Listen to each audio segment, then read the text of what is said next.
जब भी समाज अपने नायकों से, राष्ट्र नायकों से, नायिकाओं के प्रेरणादायी व्यक्तित्व और कृतित्व से प्रेरणा प्राप्त करके अपनी आगे की कार्य योजना बनाता है, एक प्रेरणा और प्रकाश प्राप्त करता है, तो दुनिया की कोई बाधा, दुनिया का कोई बैरियर उसके मार्ग में बाधा और बैरियर नहीं बन सकती। और यह लोक माता का वह विराट व्यक्तित्व और कृतित्व दिखाता है।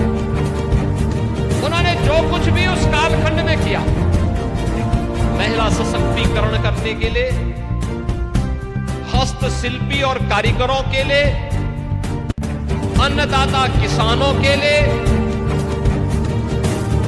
युवा शक्ति के लिए, सुरक्षा के लिए और भारत की विरासत को बचाने के लिए वे अविस्मरणीय है, अभिनंदनीय है। भारत की विरासत को बचाने के लिए जो कार्य उन्होंने किया, इसमें राजकोष का पैसा नहीं खर्च किया। इसका पैसा उन्होंने स्वयं के लिए अर्जित, उनकी स्वयं की संपत्ति से जो अर्जित होता था, उस धनराशि से ही उन्होंने पुरी के मंदिर का, गया के मंदिर का, काशी विश्वनाथ के मंदिर का, केदारनाथ धाम के मंदिर का, महाकाल के मंदिर का, ओंकारेश्वर के मंदिर का, सोमनाथ के मंदिर का, भीमा शंकर के मंदिर का और रामेश्वरम के मंदिर के पुनरुद्धार का कार्य उन्होंने किया था। याद करिए, एक लंबी श्रृंखला है, इसकी लंबी श्रृंखला है। और जीवन कितना जिया था? मात्र 70 वर्ष। बहनों और भाइयों, यही तो लोक माता का विराट व्यक्तित्व और कृतित्व है, जो हम सबको आज एक नई प्रेरणा और प्रकाश प्रदान कर रहा है। और इसी से प्रेरित होकर के आज डबल इंजन की सरकार प्रधानमंत्री मोदी जी के नेतृत्व में उन सभी कार्यक्रमों को व्यवस्थित तरीके से आगे बढ़ाने का कार्य कर रही है। लखपति दीदी का कार्यक्रम हो, बेटी बचाओ बेटी पढ़ाओ का कार्यक्रम हो, मातृ वंदना का कार्यक्रम हो, फिट इंडिया मूवमेंट का कार्यक्रम हो, या फिर देश के अंदर स्वास्थ्य के क्षेत्र में, शिक्षा के क्षेत्र में आत्मनिर्भर भारत के निर्माण को लेकर के ये जितने भी अभियान हैं, या फिर काशी में काशी विश्वनाथ धाम, अयोध्या में राम जन्मभूमि पर भगवान राम के भव्य मंदिर का निर्माण, या फिर महाकाल में महाकाल के महालोक का निर्माण, केदारपुरी और बद्रीनाथ धाम के पुनरुद्धार का कार्य हो, या सोमनाथ मंदिर और रामेश्वरम के मंदिरों पर किए जाने वाले नए कार्य, ये सभी उसी श्रृंखला की अगली कड़ी है, जो भारत की आज की आवश्यकता को एक नई पहचान दिला रही है। बहनों और भाइयों, सुरक्षा कैसे होनी चाहिए, सुरक्षा का मापदंड क्या होना चाहिए, ये लोक माता ने 300 वर्ष पहले अपने उस मालवा साम्राज्य के माध्यम से आत्मरक्षा के जो गुण सिखाए थे। आज जब भारत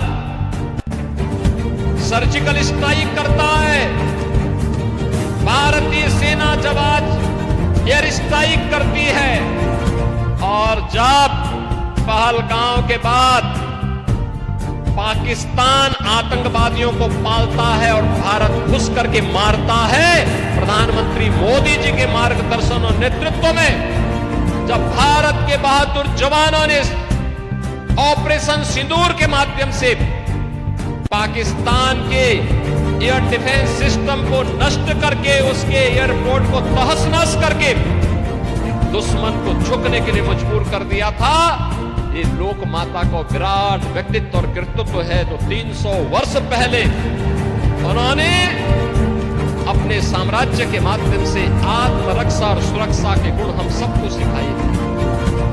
और हमें गौरव की अनुभूति होती है कि लोक माता के त्रिशताब्दी जन्म महोत्सव के समारोह के साथ हम लोगों को जुड़ने का अवसर प्राप्त हुआ है। लोक माता का यह विराट व्यक्तित्व है। याद करिए, उत्तर प्रदेश के अंदर एक वे लोग थे जो बड़े बड़े माफियाओं को पालते थे, बड़े बड़े माफियाओं को पालते थे, कानून व्यवस्था के लिए संकट खड़ा करते थे, तमाम लोगों की सुरक्षा में सेंध लगवाते थे और लोक माता के नाम पर बने हुए डिग्री कॉलेज का नाम बदल देते थे। और आज डबल इंजन की सरकार और यहाँ के मेडिकल कॉलेज का नामकरण लोक माता के नाम पर करती है। मेडिकल कॉलेज का नामकरण आगरा में भी कोई बड़ा कार्यक्रम लोक माता की स्मृति को समर्पित होगा।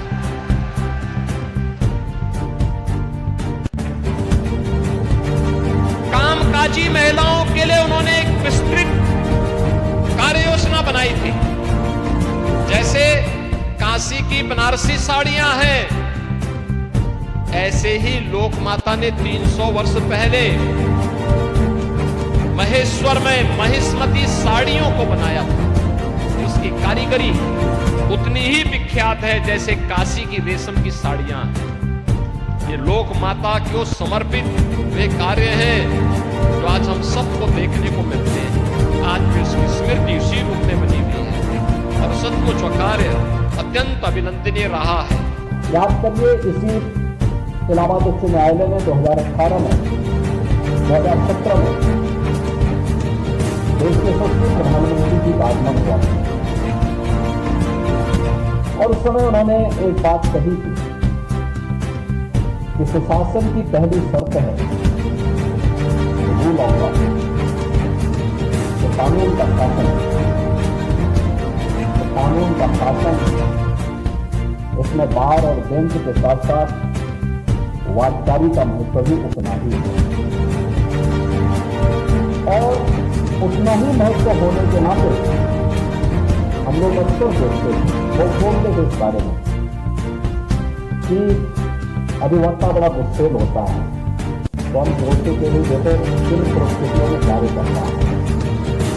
हर की परिस्थिति अलग, न्यायालय की अलग, और जब उसके चैम्बर में कोई वादकारी जाता है तो दिन में उसको सूरज दिखाई देता है, तारे दिखाई देते हैं।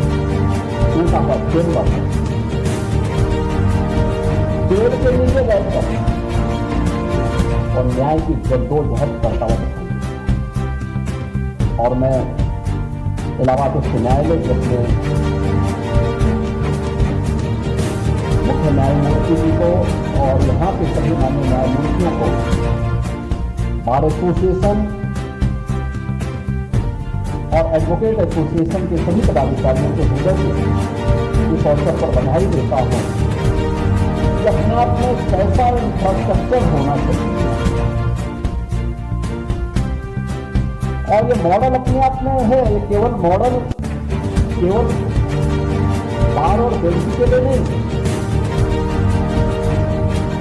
बल्कि अक्सर हम लोग इस बात को देखते हैं जब मल्टी लेवल पार्किंग बनाते हैं लेकिन वहां कोई जाता नहीं। और मैं बार बार अपने सभी जितने भी हमारे एकदम मौजूद हैं उनसे कहता हूं, देखो मल्टी लेवल पार्किंग जब बनाओगे वो तभी सफल होंगे जब आप उसके कुछ स्पेस को कॉमर्शियल रूप से उपयोग करेंगे। उसमें दीजिए उस प्रकार की व्यवस्था। मुझे आज से 5 वर्ष पहले गोरखपुर में वहां पर विकास प्राधिकरण ने एक मल्टी लेवल पार्किंग बनाई, लगभग 6 वर्ष पहले बनाया। उस समय मैंने भाई चलेगा, मैंने भाई काम करो, इसमें अंतिम 2 फ्लोर में कुछ कॉमर्शियल स्पेस दे करके उसको संचालित करिए और फिर मैं इसके बाद आपसे बात करूँगा। उन्होंने जैसे बनाया, आज पूरा कॉम्प्लेक्स पूरा फुल होता है। जो लोग सड़कों पर अपने वाहन खड़ा करते थे, जहाँ तहाँ खड़ा करते थे, वे लोग भी अब वहाँ कॉम्पोस्ट मल्टी लेवल पार्किंग में अपने वाहन खड़ा करते हैं और कॉम्प्लेक्स में जाकर के वहाँ की सुविधाओं का आनंद लेते हैं। और मुझे लगता है कि उससे बेहतरीन एक व्यवस्था आपने यहाँ पर दी है। मल्टी लेवल पार्किंग के साथ साथ अधिवक्ताओं के चैम्बर, उनके लिए कैफेटेरिया भी दिया है, आधुनिक किचन भी दिया है और सभी प्रकार के कॉन्फ्रेंसेस के लिए भी यहाँ पर इस प्रकार की सुविधा यहाँ पर आज एक साथ देखने को मिलेगी। और यह इंफ्रास्ट्रक्चर के लिए एक नया मॉडल हो सकता है कि अधिवक्ताओं के चैम्बर, और मैं मानता हूँ कि अब ये वातानुकूलित चैम्बर आपके बच्चों को ध्यान से जरूर करेगा। उत्तर प्रदेश के 10 जनपद ऐसे थे जिन जनपदों में उनके डिस्ट्रिक्ट कोर्ट नहीं बन पाई। कोर्ट का नक्शा आता था, कभी हमारे मुख्य न्यायाधीश पसंद नहीं करते थे, कभी हम लोगों को पसंद नहीं होता था। मैंने कहा देखो ऐसा बनाओ तो थोड़ा मॉडल है। मैं तब भी मेरे पास हमारी कार्यकारी संस्थाएं लेकर आने का कुछ मॉडल बनाओ। कोर्ट कॉम्प्लेक्स बनाने के साथ साथ उसमें पार्किंग की सुविधा भी दीजिए और अधिवक्ताओं के चैम्बर भी, अधिवक्ताओं का उसके अलग मत अच्छे से। और मुझे बताते हैं प्रसन्नता कि जो प्रपोजल हम लोगों ने दिया था उनमें से 7 जनपदों को तो यहाँ से अप्रूव कर मिल चुका है। हमने उसके लिए पैसा भी 1700 करोड़ रुपये उसके लिए हम जारी कर चुके हैं।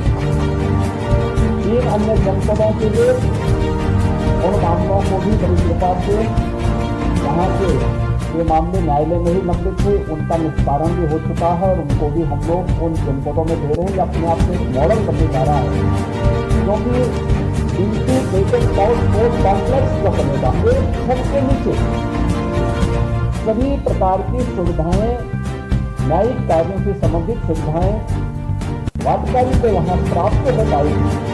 अधिवक्ताओं के लिए अच्छे चैम्बर भी वहां उपलब्ध होंगे, कार पार्किंग की सुविधा भी होगी और उसी कॉम्प्लेक्स में हम न्यायमूर्तियों के लिए या फिर वहाँ के लिए जो न्यायिक अधिकारी हैं और न्यायिक अधिकारियों के लिए आवासीय सुविधा भी वहाँ पे उपलब्ध करवाने की व्यवस्था कर रहे हैं। और ये अपने आप में अच्छे एक कॉम्प्लेक्स के निर्माण की दिशा में जो प्रयास प्रारंभ हुआ है यह भी अपने आप में एक मॉडल बनेगा।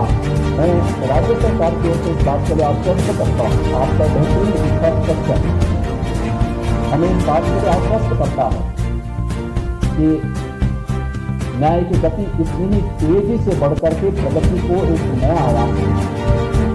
और यह उस बात का उदाहरण भी है क्योंकि हमारे लिए बहुत कठिन होता, अत्यंत चुनौतीपूर्ण होता।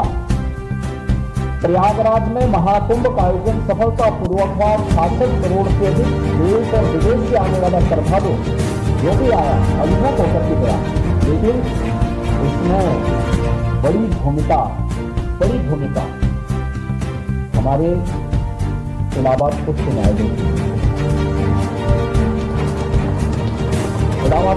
की इसलिए भी है कि अगर हमारे किसी कार्य को एक बार स्टे कर देते तो कुंभ के पहले तो नहीं पूरा हो सकता,